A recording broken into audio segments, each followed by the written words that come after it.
I think it's important to empower our patients, and we do that from day one. Patient comes to us, we're starting to develop that relationship.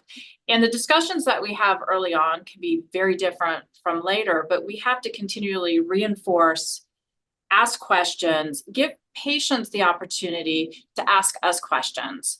I know when I talk to a patient about a clinical trial and I'm documenting, I put that back in. Patient or family member or care partner was given the opportunity to ask questions. Our clinics go very quickly and you have to make the time for your patient. So you have that relationship and they know that they can bring issues to you.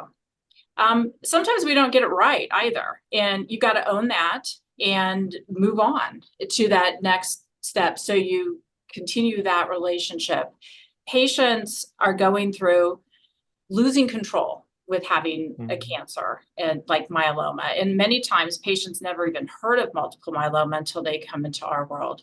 So it is an ongoing open communication, and we don't make decisions for them.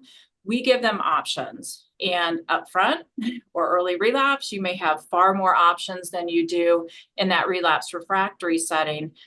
But you've got to know what's important to your patient and what their goals are. And, are they still working? Our patients vary in age, but you want to think about where your patient is, what's important to them. And you don't know that unless you ask the questions and have that communication. Our patients are very savvy. We go to meetings. The first thing they want to know is, what did you learn? Even when they're doing well on their current treatment, they want to know what's next, what's out there for me if this stops working. Or when we're in that biochemical relapse phase where we don't have to change treatment, we're already having those conversations about what are those options next for you. And so I think that having that team approach, that open communication is really important for our patients, and it empowers them to make good decisions. As an advanced practice provider, it's important for me to explain my role, right? Patients will come to a practice and sometimes they're surprised that I don't see the physician every time I come.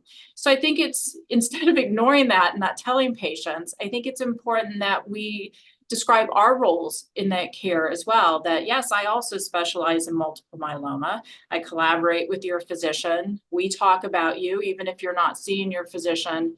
And so I think that patient and family understanding the rest of the team and what we bring to the table for them is essential as well.